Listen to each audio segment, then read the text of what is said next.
Bismillahirrahmanirrahim. Assalamualaikum warahmatullahi wabarakatuh.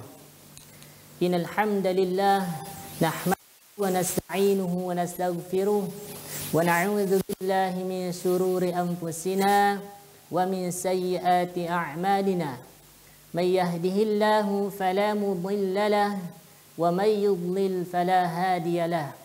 Asyhadu an la ilaha illallah wahdahu la syarika lahu wa asyhadu anna Muhammadan abduhu wa rasuluhu, amma ba'd. Para pemirsa The Fikr TV, alhamdulillah segala puji bagi Allah Subhanahu wa taala. Semoga Allah Subhanahu wa taala selalu memberikan kita kesehatan sehingga kita bisa menjalankan kehambaan kita kepada Allah Subhanahu wa taala. Alhamdulillah, pada pertemuan kali ini kita masih membahas terkait ahkamun nunus sakinati wa tanwin. Hukum-hukum an-nun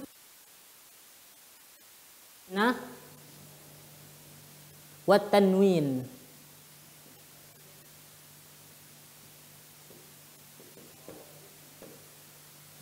Ahkamun nunus sakinati wa tanwin.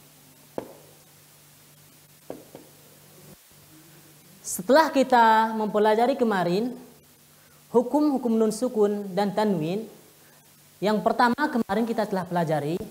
Yang pertama yaitu al-izhar, ilhar. Yang kedua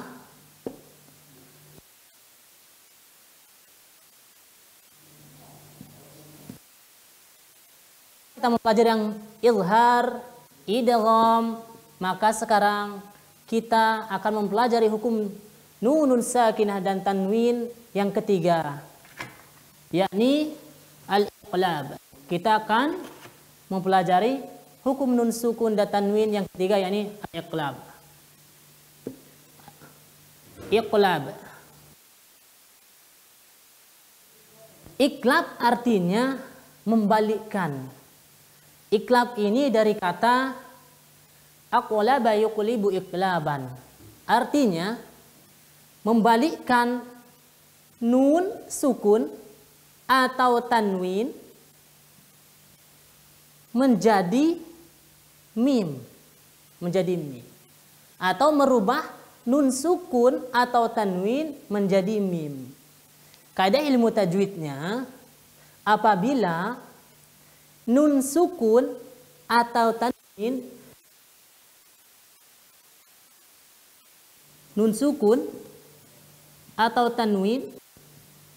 bertemu huruf ba, maka nun dan tanwinnya berubah menjadi mim.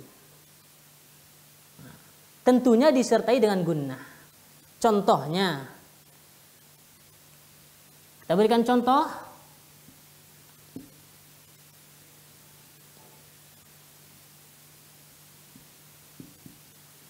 Baik. Nun sukun ketemu ba. Min ba'diha. Kalau dalam Al-Quran biasanya ditandai di atas huruf ba dengan mim kecil. Itu artinya nun ini sudah berubah menjadi mim. Nun sukun ini sudah berubah menjadi mim. Cara membacanya min ba'diha. Nah, itu cara membaca iqlab. Nah, yang perlu kita perhatikan ketika membaca iqlab, yakni hati-hati kita akan merapatkan dengan kuat perut bibir kita. Bibir kita tidak boleh terlalu kuat merapatkan ketika membaca iqlab. Karena ketika kita membaca iqlab dengan merapatkan secara kuat, maka seolah-olah mim ini bertasdid. Contohnya yang salah, mim. Ini berlebihan. Yang insya Allah yang tepat akan seperti ini. Mim ba'diha amburik. Contoh yang lain.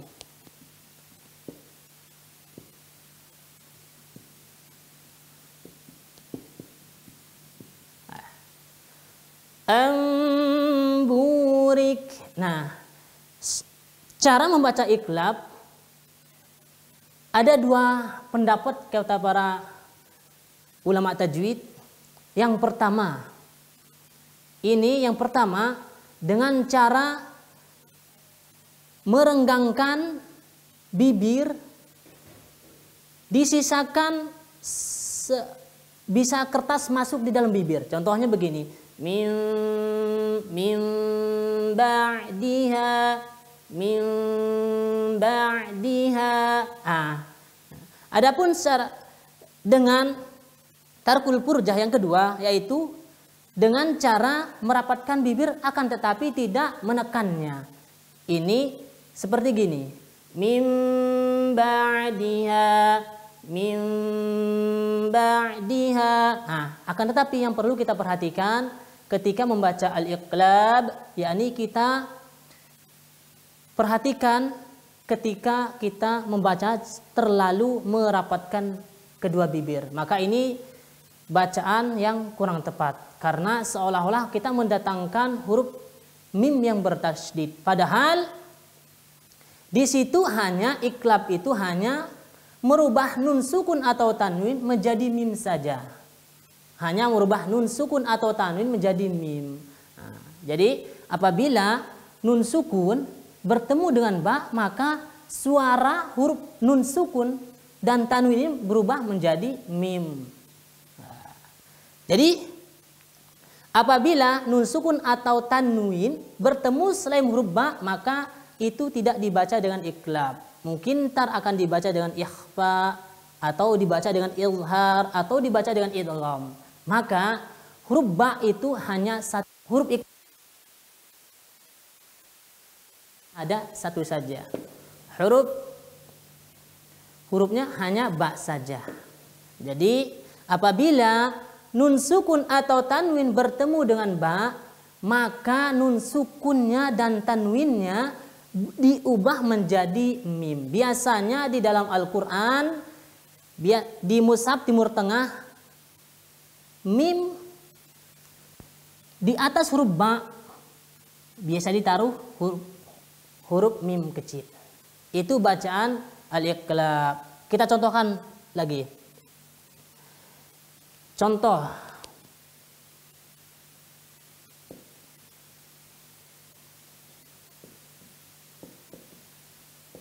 Baik.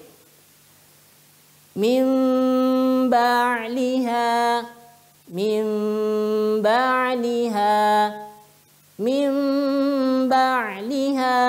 Itu ketika nun sukun ketemu dengan ba. Sekarang kita contohkan ketika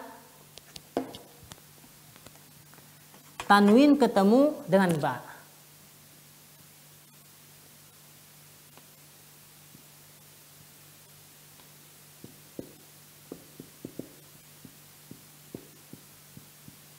Oke. Baik. Tanwin, harokat tanwin bertemu dengan ba. Sami'un basir. Sami'un basir. Kita tidak boleh menekan huruf tanwin masuk ke ba. Enggak boleh sami'un. Ini yang salah. Karena kita harus berhati-hati ketika mengucapkan iklab. Jangan sampai perut bibir kita itu tertekan, seolah-olah akan mengeluarkan huruf yang bertasydid. Padahal hakikat iklab itu al-iklabu, yaitu hanya membalikkan nun sukun atau tanwin menjadi mim. Jadi sami'un basir, sami'un basir. Kita contohkan yang lain lagi.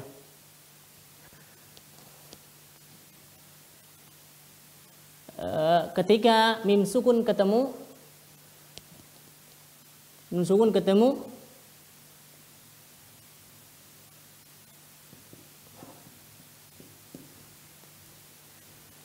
amburik, amburik, amburik. Taib. Maka dengan demikian pembahasan iqlab kita selesai sampai di sini. Kata Imam Al-Jazari, wa tsalitsul iqlabu 'indal ba'i miman bi gunnatin ma'al ikhfa'i. Jadi yang ketiga hukum nun sukun itu adalah al-iqlab miman bi gunnatin, disertai dengan mim, disertai dengan gunnah. Jadi ketika pengucapan ketika nun sukun atau tanwin bertemu dengan ba, maka berubah menjadi mim ma'al gunnah, tentunya disertai dengan gunnah. Nah, tetapi yang kita harus perhatikan benar-benar yakni di sini ketika membaca iqlab, karena di sini ada dua perbedaan pendapat ketika pengucapan iqlab, yakni jauhilah oleh kita ketika kita membaca dengan merapatkan, dengan menekankan seolah-olah yang akan keluar menjadi mim yang bertasydid. Kita jauhi yang demikian. Taib. Oleh karena itu, insyaallah pembahasan al-iqlab selesai sampai di sini. Insyaallah mudah, gampang. Kita hanya cukup menghafal satu huruf saja. Ketika nun sukun atau tanwin bertemu dengan ba, maka cara pengucapan nunnya atau tanwinnya itu dirubah menjadi mim. Insya Allah ini akan mudah sekali. Nah, jadi para pemirsa dari Fikir TV, insya Allah tidak akan kesulitan menghafalnya. Antum hanya menghafal huruf ba saja. Ba. Huruf ba saja. Nah, ketika antum sudah menghafal huruf ba, maka ingat, apa ba itu masuk ke hukum apa? Masuk ke hukum nun sukun atau tanwin. Nah, maka cara membacanya tadi nun atau tanwinnya dirubah menjadi mim. Maka gampang sekali insyaallah, mudah, insyaallah mudah kita menghafalnya. Wa tsalitsul iqlabu 'indal ba'i miman bi gunnatin ma'al ikhfa'i. Hati-hati. Ada juga yang mengucapkan iqlab itu mentang-mentang takut dari merapatkan bibir, akhirnya tanpa gunnah. Contohnya mim mim mim mim, akhirnya mim nun atau tanwinnya tidak dirubah menjadi mim. Makanya iqlab itu perlu kita perhatikan secara benar-benar, kita memperhatikannya. Kita tidak boleh terlalu merapatkan bibir, tidak boleh menekan, dan kita juga harus tidak boleh terlalu renggang. Ini intinya cara pengucapan yang baik dan benar. Seyogyanya bagi kita penuntut ilmu, kita harus bertalaki kepada guru yang mutkin bacaannya, insya Allah. Makanya kalau kita mau mendapatkan bacaan yang bagus, yang baik dan benar, tentunya terutama di ilmu Al-Quran, tentunya kita tidak jauh dari talaki kepada guru kita. Karena semua pelajaran di Al-Quran, cara membacanya itu harus bertalaki kepada sang guru. Tentunya guru yang mutkin. Tidak boleh hanya guru-guru yang kurang mutkin tapi sudah belajar ke sana. Nah, kita belajar Al-Quran, kita harus benar-benar mencari guru yang mutkin dalam bacaannya. Baik, dengan demikian insya Allah pembahasan kita al-iqlab ini cukup sampai sekian. Ana akhiri dengan Assalamualaikum warahmatullahi wabarakatuh.